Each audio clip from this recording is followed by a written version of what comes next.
흔히 기독교인들을 세상 사람들이 말할 때 꼭 그리 말하지는 않을지 모르겠지만 흔히 기독교인들을 가리켜서 믿는 사람들이라고 그렇게 얘기하죠. 믿는 사람들이 저래서 돼. 뭐 이런 얘기도 예수 믿는 우리가 말하기보다는 우리가 신앙생활 하는데 교인 되어 사는데 교회 안 다니는 비그리스도인들이 우리가 뭔가 좀 잘못하는 듯하면 예수 믿는 사람들이 저러면 돼? 기독교인들을 가리켜서 믿는 사람들이라고 이렇게 표현을 합니다. 부지중에 하는 표현들일 거예요. 그런 표현들. 그래서일까요, 여러분? 기독교를 가리켜서 믿음의 종교라고도 합니다. 기독교를 믿음의 종교라고 말합니다. 그동안 우리가 오늘이 이런 수요예배 그리스도인들이 꼭 알았으면 좋을 신앙 주제를 가지고 시작한 것이 오늘 20번째입니다. 20번째. 앞에서 그동안에는 성경에 대한 이야기, 삼위일체 하나님에 대한 이런 말씀들을 아주 기본적인 것들을 이렇게 나눠보고 있었어요. 앞으로는 조금은 더 실제적인 우리가 늘 생각하고 있는 실제적인 주제들로 더 이제 접근에 들어갈 수 있겠다 싶은데 기본을 다져왔기 때문에 오늘은 믿음이란 무언가 이런 주제를 가지고 그래서 말씀을 나누는데요. 기독교를 믿음의 종교라고 아까 기독교인들을 믿는 사람들이라고 말하는 거하고 똑같은 표현일 거예요. 거기서 다 파생된 그런 표현들이겠죠. 거기에 걸맞게 살고 있는지 중요한 건 그것입니다. 그렇게 불려지는데 그렇게 살고 있나? 겉으로는 그래 보이는데 알맹이가 있나? 이런 물음들을 던지다 보면 우리가 조금 괴롭습니다. 겉만 있고 알맹이는 없는 그런 모습이면 곤란하잖아요. 평생 신앙생활하면서 정말 믿는 사람다운가, 제대로 믿고 있는지, 내 믿음이 정확한지 뭐 이런 것들이 그 속에서 다 나오게 되어 있습니다. 기독교를 가리켜 믿음의 종교라고도 한다 그랬는데 이것은 여러분 인간이 구원받음에 있어서 인간의 노력이나 행위가 아닌 오직 믿음으로 됨을 강조하기에 붙여진 그런 표현입니다. 믿음의 종교 이런 표현은 인간이 인간적인 행위를 가지고 뭔가 이룰 수 있어. 기독교는 절대 그렇지 않아요. 우리가 너무 잘하는 거죠. 오직 믿음으로만 우리가 구원에 이룰 수 있다고 하는 거. 그래서 기독교의 핵심 얘기를 하자면 기독교는 믿음의 종교라 이렇게 표현한다는 것입니다. 뭔가 우리가 아주 중요한 업적을 쌓아서 공적을 쌓아서 하나님께 가까이 나가고 구원에 이룰 수 있다면 이런 표현을 쓰겠어요? 오직 믿음으로만 구원에 이른다 하는 얘기입니다. 자, 여러분 성경은 그래서 사람이 구원받는 것은 행위로 말미암지 않고 오직 믿음으로 된다고 그렇게 말하고 있는 것입니다. 에베소서 2장 8절 너무 유명한 말씀이죠.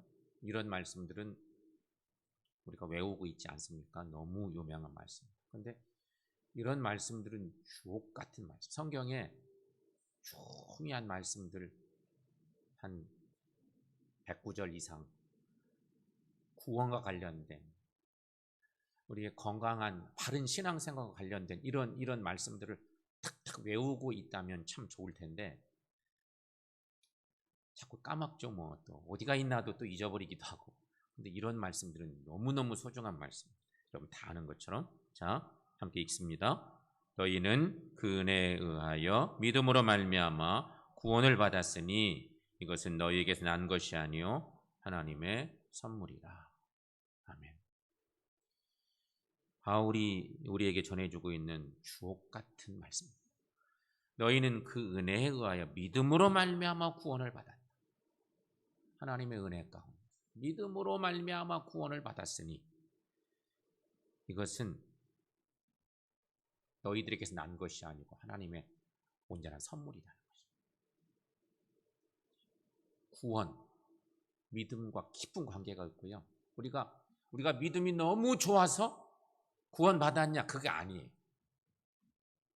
믿음으로 주님을 온전히 사랑하고 주님을 나의 구세주로 고백하는 순간 우리의 믿음의 모습을 보시고 거저 주시는 하나님의 은혜의 선. 우리가 너무 귀한 믿음으로 온전한 믿음의 고백이 있어서 그걸로 구원을 이루어 주셨다. 그럼 그것도 잘못하면 공적이 돼요. 공적과는 관계가 없어요. 그렇다면 여러분, 믿음이 계속 주제인데 그렇다면 과연 믿음이란 무엇일까? 이제 그런 질문을 하나 던져봅니다. 믿음이란 무엇인가? 믿음의 의미, 좀 단어적인 의미로 설명을 하자면 믿음이란 신뢰, 확신, 맡김 등의 의미를 갖고 있습니다. 믿음이라는 단어를 좀 풀어보면 신뢰하는 거, 확신하는 거, 맡기는 거. 우리 공동체 놀이 같은 거 할 때 뒤에 내가 좋아하는 친구가 딱 서 있어요. 등치도 크고 이렇게 듬직한 친구가 하나 딱 서 있어. 그 친구를 향해서 내가 뒤로 넘어져야 돼. 이렇게 통나무 넘어지듯이 딱 넘어져야 되는데 뒤에 친구가 확실히 받아줄 것을 믿으면 그냥 탁 넘어져도 되는데 잘 못해요. 해보라고 해도 발이 나도 모르게 이렇게 뒤로 가는 거야. 뚝 떨어지면 뒤통수 깨질까 봐. 뒤에서 확실히 받아준다고 등치 큰 나를 너무 좋아하는 친구가 딱 받아주는데도 이 친구가 거짓말해서 싹 피해버리면 큰일 나잖아요. 내가 받아줄 테니 뒤로 넘어가라 그래도 잘 못 넘겨. 나를 맡기지 못하는 거지. 그런데 여러분, 믿음이란 신뢰, 확신, 맡김. 이렇게 믿음에 대한 용어적인 정의로 풀이할 수 있습니다. 그런데 여기 이제 우리가 더 붙여질 것은 기독교는 믿음을 얘기할 때 예수님과 관계가 있습니다. 우리의 믿음은 주님과 깊은 관계가 있어요. 주님 때문에 우리가 믿음의 사람들이 된 거니까. 그래서 예수님에 대하여 신뢰하고 확신하고 구주로 주님을 받아들이는 뜻이 믿음의 기독교적인 의미인 거죠. 예수님을 100% 신뢰해. 예수님을 확신해. 예수님이 나의 주인 되시. 주님이면 충분합니다. 아니 그 이상 아무것도 필요 없어. 그게 믿음이에요. 그게 기독교적인 믿음의 의미라는 것입니다. 지난 주일에 주일 낮에 말씀 나누면서 감사와 믿음의 비례관계를 말씀을 나눈 적이 있습니다. 감사는 믿음과 정비례한다. 감사에 대한 말씀 나누면서 생각나시죠? 감사와 믿음 완전 정비례 관계에 있는 것입니다. 그래서 히브리서 11장 1절 말씀 보면 믿음은 바라는 것들의 실상이요 보이지 않는 것들의 증거니, 이런 유명한 말씀 우리가 잘 아는 말씀이 있습니다. 믿음장 시작할 때 믿음에 대한 정의를 이렇게 내렸어요. 믿음에 대한 정의를 내렸지만 역시 어렵습니다. 그냥 쉽게 좀 더 설명해 주지. 히브리 기자가 이렇게 정의를 해놨습니다. 그런데 여러분, 이 말씀 속에서 볼 때 참 믿음이란 내가 바라고 소망하는 것들이 하나님의 능력으로 이루어질 것을 믿는 것을 말합니다. 따라서 지금 바라는 것이 전혀 이루어지지 않았다 손치더라도 이루어질 것을 믿고 감사드리는 삶을 사는 것이 진짜 믿음의 사람인 거예요. 참 성도의 모습은 그런 거죠. 믿음 있는 성도는 지금 내가 꿈꾸고 바라는 것들을 하나님의 능력으로 하나님의 은혜로 이루어 주실 것을 믿고 나가는 거예요. 감사하며 나가는 거예요. 그렇다면 여러분, 우리는 예수님을 어떤 분으로 믿고 살아야 할까? 이제 아까 이 믿음도 예수님을 떠나면 믿음에 대한 어떤 단어적 정의 정도밖에 안 돼요. 기독교인들인 우리는 예수님을 신뢰하고 예수님을 확신하고 예수님을 구세주로 온전히 받아들인다고 하는 그런 신앙적인 모든 행위가 그리스도인들의 믿음이란 말이에요. 그렇다면 이제 여러분, 우리는 예수님을 어떤 분으로 믿고 살아야 할까? 성경 속에서 좀 찾아봅니다. 예수님을 어떤 분으로 믿고 살아야만 제대로 된 믿음의 사람이냐, 온전한 믿음이냐, 그런 거죠. 자, 여러분, 첫째는 예수님이 하나님의 아들이신 것을 믿고 받아들이는 것이 첫 번째. 우리의 믿음, 예수님과 뗄래야 뗄 수가 없어요. 예수님에 대한 고백이 없으면 믿음은 그건 헛것이에요.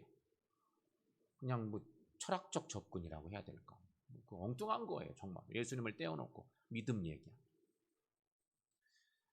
예수님을 어떤 분으로 믿고 살아야 되는지 가장 중요한 거, 예수님이 하나님의 아들이신 것을 믿고 받아들이는 거. 자, 마태복음 3장 17절 말씀 함께 읽습니다. 하늘로부터 소리가 있어 말씀하시되 이는 내 사랑하는 아들이요 내 기뻐하는 자라 하시니라. 아멘. 예수님이 세례받고 요단강에서 올라오실 때 하늘이 열리고 하늘로부터 하나님의 음성이 들렸어요. 그때 주신 말씀, 이는 내 사랑하는 아들이요 내 기뻐하는 자라 하시니라. 여러분, 예수님은 하나님의 아들이심을 믿는 것, 거기에서부터 우리 믿음이 시작됩니다. 믿음이 시작됩니다. 자, 그렇다면 여러분, 이거 하나만이 아닙니다. 우리가 예수 믿는데, 예수를 고백하는데 중요한 신앙 고백의 내용들이 있습니다. 예수님이 하나님의 아들이신 것을 믿는 것 첫 번째고, 두 번째는 그렇게 아들이 이 땅에 오셨어요. 독생자가. 하나님이 우리를 구원해 주시기 위해서 아들을 보내주셨단 말이에요. 예수님 뭘 했는지, 구원의 역사를 위해서 그걸 하나하나 믿는 것이 필요한 거예요. 두 번째는 예수님이 십자가에서 우리 죄를 대신하여 죽으시고 3일 만에 살아나신 것을 믿고 받아들이는 거예요. 실은 우리가 사도신경을 고백하면서 이런 고백들을 계속하고 있어요. 사도신조가 그렇게 중요해요. 하나님에 대한 고백 짧게 있고, 예수님에 대한 고백이 대부분이고, 성령 하나님에 대한 고백이 있고, 교회에 대한 연결되면서, 그리고 그게 사도신경이에요. 사도신경이 거의 대부분 예수님에 대한 고백, 구세주이신 예수님을 내가 믿습니다. 그 믿음의 고백. 오늘도 역시 그 대목을 얘기해요. 예수님이 하나님의 아들이신 것을 믿는 것, 믿음의 아주 중요한 기초죠. 그 고백이 없으면 믿는 사람이 아닌 거예요. 믿음이 삐뚤어진 믿음이 되기 쉬운 거예요. 두 번째는 예수님이 십자가에서 우리 죄를 대신하여 죽으시고 3일 만에 살아나신 것을 믿는 죽으심과 부활. 자, 마태복음 16장 21절 말씀 함께 읽습니다. 이때로부터 예수 그리스도께서 자기가 예루살렘에 올라가 장로들과 대제사장들과 서기관들에게 많은 고난을 받고 죽임을 당하고 제3일에 살아나야 할 것을 제자들에게 비로소 나타내시니. 아멘. 이렇게 이미 주님이 이렇게 예고를 하시고 나중에 예수님의 순환사가 있고 그대로 이제 죽으시고 3일 만에 부활하시고, 복음서를 보면 예수님이 당신의 죽음에 대한 얘기를 3번 예고해요. 제자들에게 자꾸 들려줬어요. 3번이나 얘기를 한 거예요. 근데 기억조차 못해. 얼마나 안타까워요. 그것을 자꾸 묵시적으로 예고를 하시는데 제자들이 들어도 귀담아 듣지 못한 거, 마음으로 못 듣는 거.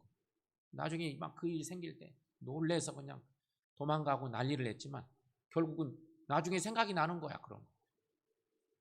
주님이 미리 말씀하셨죠. 3번째는 예수님이 어떤 분으로 예수님을 믿어야 되나. 셋째, 예수님이 하늘로 가신 것과 세상 끝날에 다시 오실 것을 믿는 것입니다.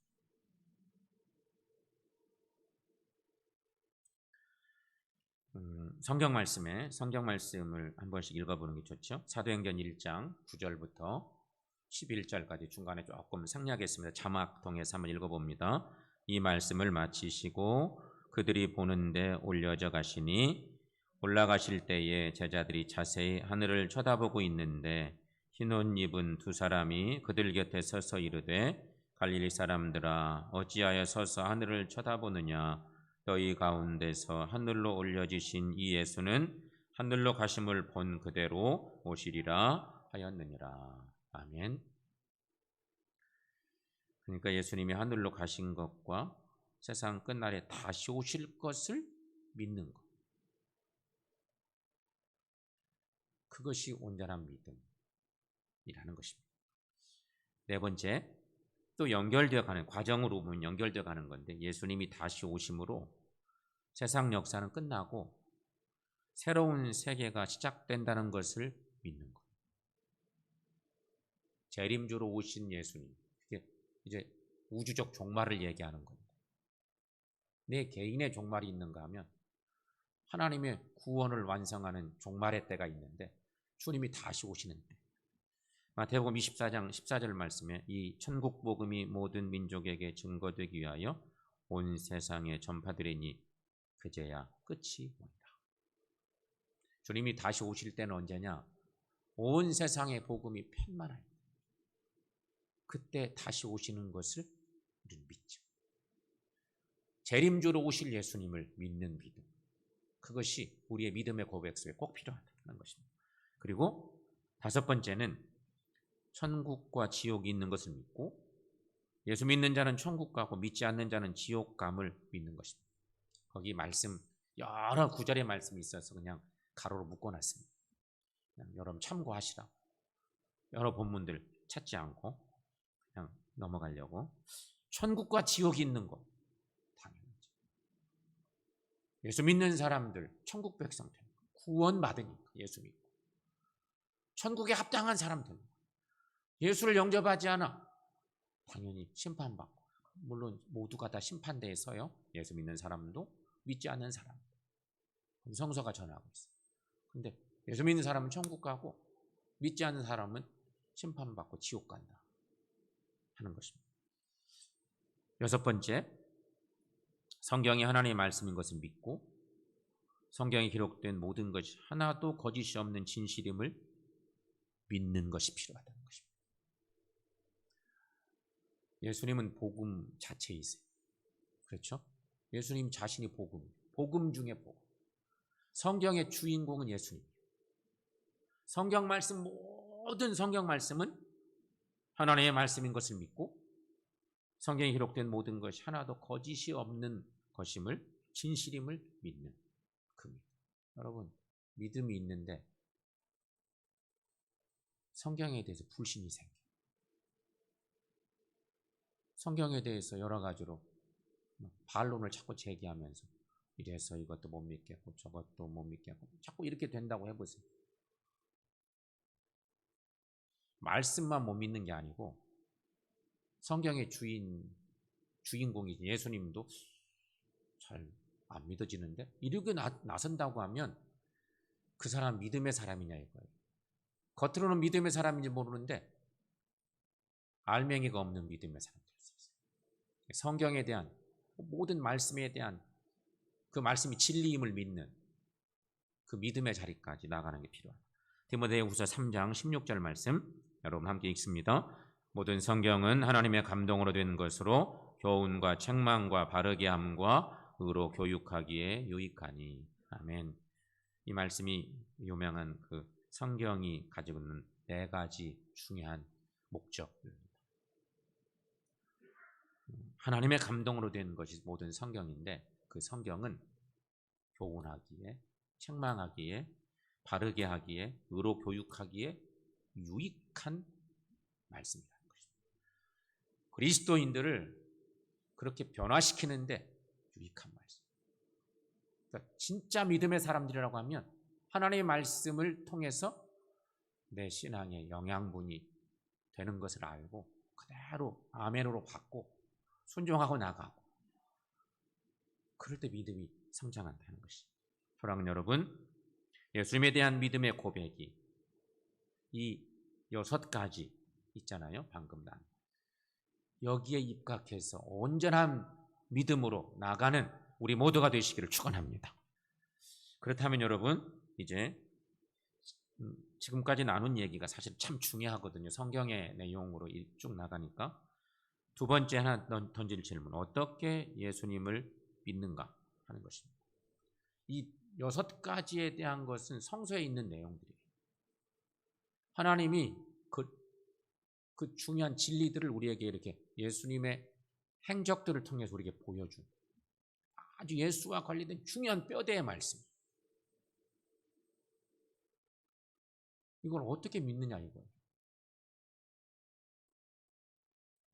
그 예수님, 이 중요한 구원의 역사들을 어떻게 믿을까? 내 것 삼는 거죠. 그 믿음으로. 어떻게 예수님을 믿는가? 예수님을 믿는다는 것은 아까 위에서 6가지 말한 사실들을 마음으로 받아들이고 입으로 시인하는 것이 필요합니다.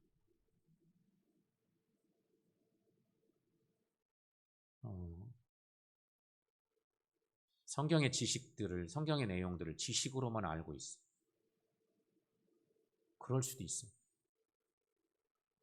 성경에 대해 빠삭한 거야. 교회 구조에 대해서 빠삭해. 교회 나가 50년 다녀서 너무너무 잘 알아. 아는 거하고 믿는 건 달라요. 그러니까 잘못하면 우리가 믿음 생활이 마음으로 하나님을 믿고 나가는 믿음이 아니라 엉뚱하게 될 수도 있는 거예요. 자, 그래서 어떻게 예수님을 믿는가? 마음으로 받아들이고 입으로 시인하는 거. 유명한 로마서 10장 말씀, 그 말씀 우리가 잘 알죠? 로마서 10장 9절 10절 말씀. 여러분 함께 읽습니다. 내가 만일 내 입으로 예수를 주로 시인하며 또 하나님께서 그를 죽은 자 가운데 살리신 것을 내 마음에 믿으면 구원을 받으리라. 사람이 마음으로 믿어 의에 이르고 입으로 시인하여 구원에 이르느니라. 아멘. 자, 그러니까 우리가 신앙생활을, 성경을 안 읽고 신앙생활을 하면요, 그냥 뭐 예수 믿고 구원 받고 그러면 다 되는 거지 뭐 복잡하게 뭐 그러냐, 이렇게 다 치부해 버릴 수도 있어요. 성경 말씀을 자꾸 읽어야 되는 이유들은 이런 데 있어요. 중요한 6가지 주님이 구주이심을, 그리고 우리를 구원하시기 위해서 행하신 여러 가지 행적들을 성경이 쫙 전하는 중요한 내용들을 아까 6가지로 성경이 뭔가까지 하나님의 아들이신 예수님부터 시작했어요. 우리가 다 알아요. 그렇다면 그것을 어떻게 내 믿음의 고백 속에서 온전한 하나님의 신실한 믿음의 삶으로 나갈 수 있느냐? 그것은 결국은 예수님을 하나님의 아들로 구원주로 십자가에 달려 죽게 하시고 부활하게 하시고 다시 승천하고 다시 오시는 예수님, 그래서 우리를 다스리시는 예수님, 구원자 예수님 알아다. 아는 거하고 믿는 거하고 다른데 어떻게 믿느냐 이거. 성경 말씀대로 말하면 마음으로 받아들이고 입으로 시인하라. 그 구세주 예수님을 마음으로 받아들이고 내 입으로 시인. 주님은 나의 주인이십니다. 나의 영원한 구원주이십니다. 하나님의 아들이신 예수님. 주님이 아니면 나는 살 수가 없습니다. 이런 고백들을 자꾸 하는 거죠. 성도 여러분, 우리는 예수님이 하나님의 아들이시요 나의 죄를 위해 죽으시고 부활하시고 나의 구원자이심을 입으로 시인하고 고백해야 합니다. 그리고 예수님을 나의 주님으로 믿는 것입니다. 이렇게 믿는 자가 구원받고 하나님의 자녀가 됩니다. 그런가 하면 로마 10장 말씀에서 그런 고백을 우리가 하기도 하지만 또 하나 오늘 본문인데요. 요한복음 1장 12절 13절 말씀.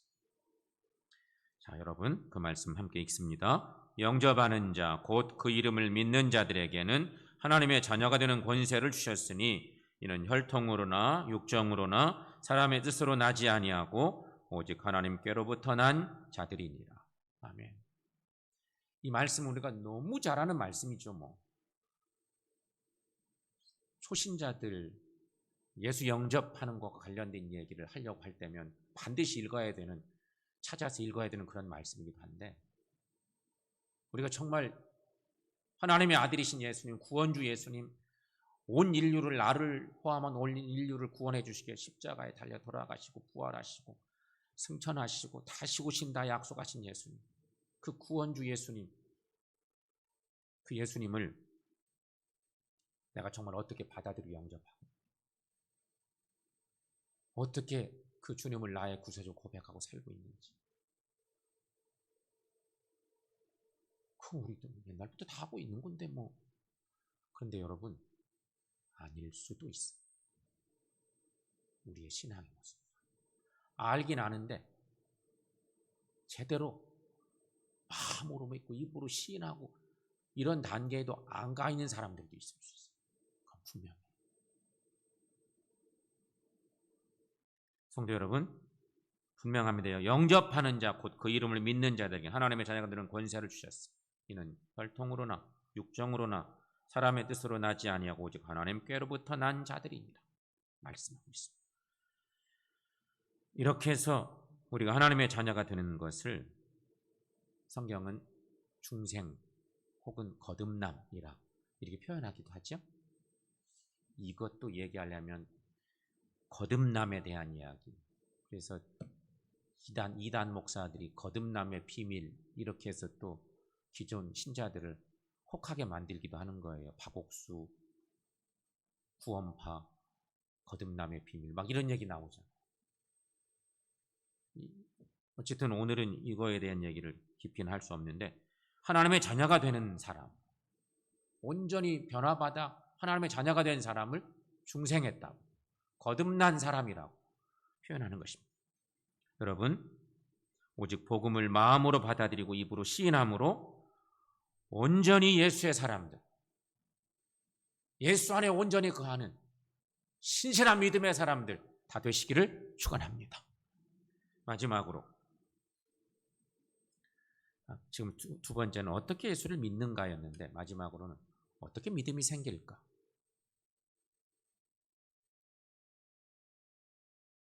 어떻게 믿음이 생길까 하는 것입니다. 믿음이 저절로 생길까요? 어때요, 여러분? 믿음이 저절로 생기는가? 믿음이라고 하는 것은요, 성령 충만과도 비슷합니다. 여러분 생각해 보세요. 믿음은 성령 충만보다는 먼저 있어야 될 신앙적인 요소죠. 성령 충만. 믿음이 있어야 구원받고 성령을 받으니까 믿음이 성령을 받는 것보다 훨씬 앞서 있어요. 그런데 이 믿음의 단계에서부터 오래 신앙생활을 했어도 저 사람이 믿음이 있나 없나 잘 모르게 생긴 사람들도 성도들 중에 있을 수 있어요. 보세요. 믿음이 때로는 생겼다가 없어졌다가 할 수 있어요. 그러지 않을까요? 성령 충만함과 비슷해요. 성령을 받았는데 우리가 성령의 사람이에요. 예수 믿고 구원받은 우리들. 근데 성령이 충만해야 되는데 성령이 때로는 충만한 것 같다가 어떤 때는 성령님이 나와 함께 하시나? 내가 요새는 그냥 불안하기만 하고 불편하고 여러 가지로 답답하고 힘들어 죽겠네? 성령 충만함의 모습과 매우 닮아 있는 게 믿음이에요. 믿음이 있는 듯 하다가 없는 듯 하기도 하고. 실제로 우리는 믿음이 왔다 갔다 할 수도 있어요. 포물선을 그리듯이. 어떤 때는 믿음이 충만하고 정말 신실한 것 같는데 어떤 때는 믿음 없는 사람처럼 돼버리는 거예요. 실제 그렇지 않아요? 여러분 어때요? 이런 부분들은 우리가 좀 조목조목 생각해 보면 충분히 우리가 납득이 되는 것들이죠. 그러니까 어떻게 예수님을 믿는가의 단계도 있지만 구원 주신 예수님을 어떻게 믿음이 생기는가? 성경에는 그 공식은 간단합니다. 우리가 믿음이 있다가 없어졌다 하는 것 같기도 하지만 믿음은 하나님의 말씀을 들음으로 생깁니다. 믿음은 하나님의 말씀을 들음으로 생깁니다. 말씀을 가까이 하고 사모해야 되는데 이게 참 쉽지가 않아요. 일주일에 딱 1시간 예배 드리는 성도들이 태반이에요. 그렇다고 뭐 성경을 집에서 자주 읽을까요? 어떤 분들은 요새 코로나 때문에 이러고 저러고 새벽 재단도 그렇고 그런다 혼자 성경 읽고 기도하고 그런다고 하지만 쉽지가 않아요. 사실은 쉽지 않아요. 하는 분들도 계시죠. 일주일에 딱 1시간 예배 드리고 성경 한두 구절 읽고. 그런데 분명한 건 여러분, 믿음은 하나님의 말씀을 들음에서 생겨요. 말씀을 들음으로. 말씀을 멀리하면 믿음이 뒷걸음질 수가 있어요. 어떤 때는 믿음이 충만한 것 같았는데 말씀을 멀리하면 이 우리가 영적인 존재 아닙니까? 영의 말씀을 자꾸 읽어야 되는데 그러면 좀 내가 연약해졌다가도 말씀 속에서 힘을 얻고 담대해지는데 말씀을 멀리하면 내가 자꾸 쪼그라드는 거예요. 그러니까 여러분, 믿음은 하나님의 말씀을 들음으로 생깁니다. 그리고 말씀을 들음으로 우리가 믿음이 생기는 거니까 그러므로 우리는 힘써 말씀을 듣고 읽고 배워야 한다는 것이죠. 말씀을 들으면 믿음이 생긴다니까 그 말씀 연구하고 사모하고 가까이 하고 노력하는 것이 필요해요. 그래서 늘 믿음을 충만하게 해야 된다 하는 것입니다. 그래서 여러분 믿음이 자라고 성장하기만 하면 믿음이 온전해지는 거죠. 믿음이 온전해지기만 하면 죄와 세상 유혹을 이길 수 있는 힘이 생긴다는 것입니다. 히브리서 11장 믿음장의 후반부로 가보면 앞에 막 믿음의 사람들 쭉 막 나열하고 가잖아요.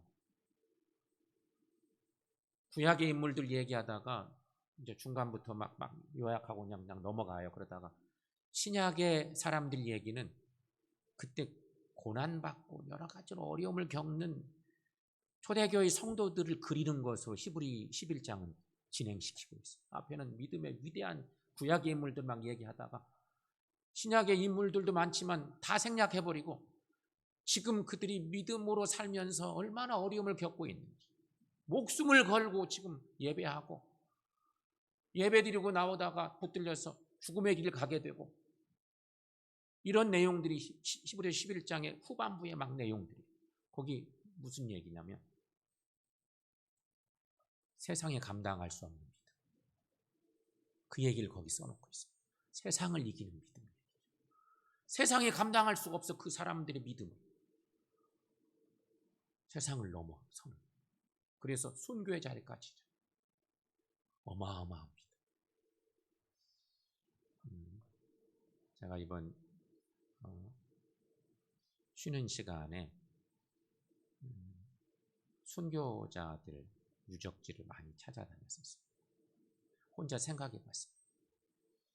거기는 아기들도 있었어요. 어느 교회는 48명, 어느 교회는 77명. 한국에서 가장 많은 순교자를 배출한 교회가 영광에 있는 염산교회인데 77명. 교인들 중에 거의 대부분이 돌아가셨어요. 3분의 2 정도가 순교했대요. 생각해 보세요. 3분의 2 교인들이 거기 목사님부터 시작해 장로님, 거기 그냥 교회 모든 일꾼들 한꺼번에 거의 다 돌아가신 거예요. 6.25. 교회가 그런 풍기박산 나야 되는데 지금도 교회가 언제 언덕 위에 큰 교회를 이루고 있어요. 그 교회가 한국 기독교 역사에서 가장 많은 선교자를 배출한 77명. 어마어마하지. 근데 그 중에 아기들이 있어.